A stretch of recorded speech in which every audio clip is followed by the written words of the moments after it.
Several Republican-led states are passing a wave of new pro-life laws, making progress to limit abortions and protect the unborn. This, as the country awaits the critical decision in the Dobbs versus Jackson case from the U.S. Supreme Court, now just months away. There we go.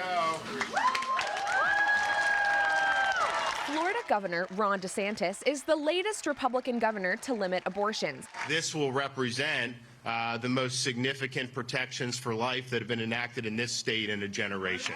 Florida's new law makes the state one of several, including Arizona, Kentucky, and Mississippi, to limit most abortions after 15 weeks. And in Oklahoma, this is what democracy looks like. Pro-abortion protests flared after lawmakers approved a near-total ban on abortion. We want to outlaw abortion in the state of Oklahoma. Oklahoma's new law makes performing an abortion a felony, punishable by up to 10 years in state prison, a fine as high as $100,000, or both, with no exceptions for rape or incest. Pro-abortion advocates there argue that this new limit on abortions is a result of momentum on the national level to protect more babies from death by abortion, in particular by the Supreme Court. Last year, the Supreme Court upheld Texas's heartbeat law, which limits most abortions after about 6 weeks of pregnancy.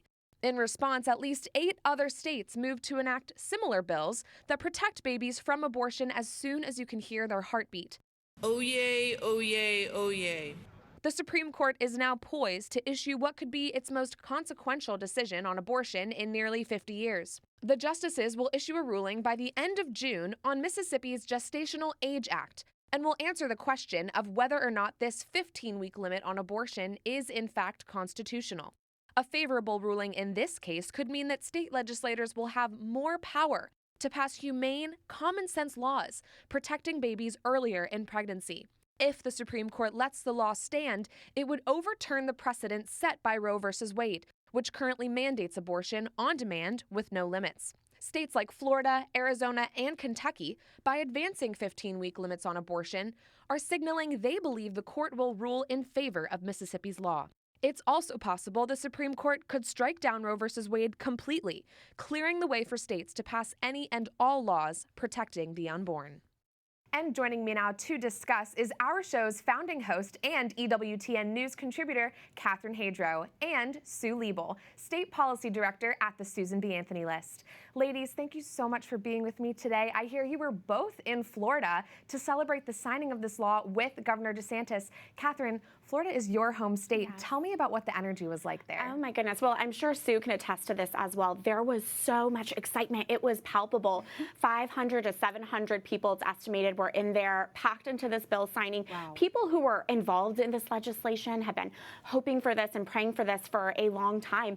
And I will tell you, this feeling that was there was like, finally we got this across the finish line. I think people, many viewers, might be surprised to hear that Florida has long allowed and permitted late-term abortion up until this point.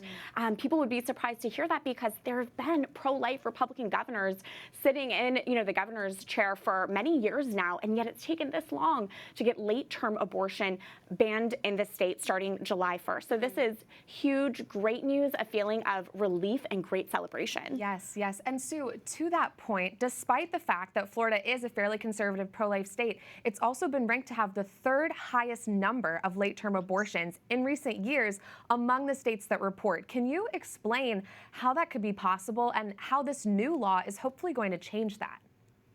I know it's shocking, isn't it? It's been something that we have been trying to talk to the legislature there for several years now. And I think the Dobbs case bolstered them into action this year with the idea that the Supreme Court may be, overturning Roe or changing abortion as we know it in the United States. So I think that gave them some courage. There's a couple things going on there. One is, though, we have to recognize that the Florida State Supreme Court, so the Supreme Court of the state of Florida, made a bad decision, in my opinion, many years ago and found the right to privacy in that state. So it's been hard for the legislature since then to pass more restrictions on abortion in the state of Florida. So it has to do with the standing court decision in that state.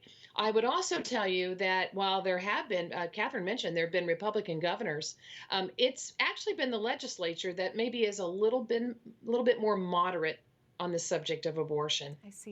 Not so this year, however, I have to say I've watched this for 4 years at least. I've watched every step this year, and they found their muscle. They found their voice. And the House and Senate in Florida, the members of the legislature, really worked hard to get this passed. And they really found their pro-life voice this year. I'm very proud of the work that they did, and I hope to see more from them in the future. So important and so good. And Catherine, you recently spoke with these state legislators in Florida, talking to them about how they pushed forward this bill, how they, sort of bucked these Supreme Court precedents in passing this bill. Tell me what you heard from them. Yes, it was very insightful. And I recently had the chance to interview Representative Aaron Grohl, who is the state representative who sponsored this, and State Senator Kelly Stargell, who was the Senate sponsor of this bill. And something that came up a lot in speaking with people behind the scenes who are working on this legislation was what Sue mentioned, was that state Supreme Court precedent that in Florida there's this so-called constitutional right to privacy that has long been interpreted to protect abortion in the state. Here's the difference now. Governor DeSantis has recently appointed 3 Florida State Supreme Court justices onto the bench. And so when this law goes into effect July 1st, many people are expecting there will be a lawsuit that takes this to the courts. But this time, people are hopeful that this constitutional right to privacy will be interpreted differently into the state. But these legislatures, they echo that this was a team effort to get this across the finish line, and there's a lot of hope and optimism regarding the state Supreme Court. Love it. And Sue, could you speak to the role of state legislators as a whole on this issue of abortion? How does the work that these legislators do in states like Florida, Arizona, Mississippi, how does it impact the national conversation?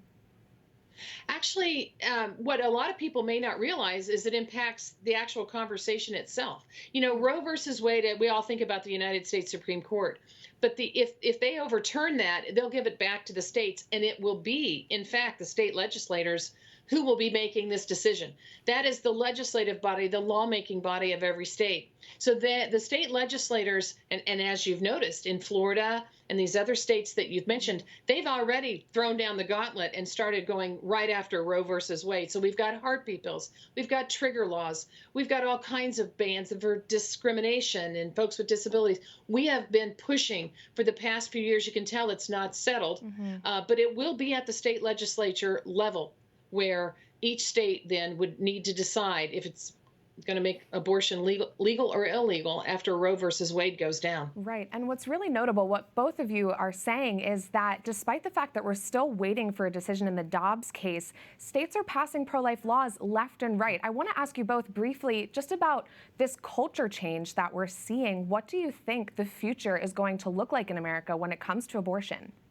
Well, I think that you're already starting to see states take a side and prepare if Roe is overturned. And so, unfortunately, there are states that are doing just the opposite, that are making it more legal and more accessible and paid for by taxpayer dollars. It's just shameful. Then there are the states that we've been talking about that would be limiting or completely outlawing abortion.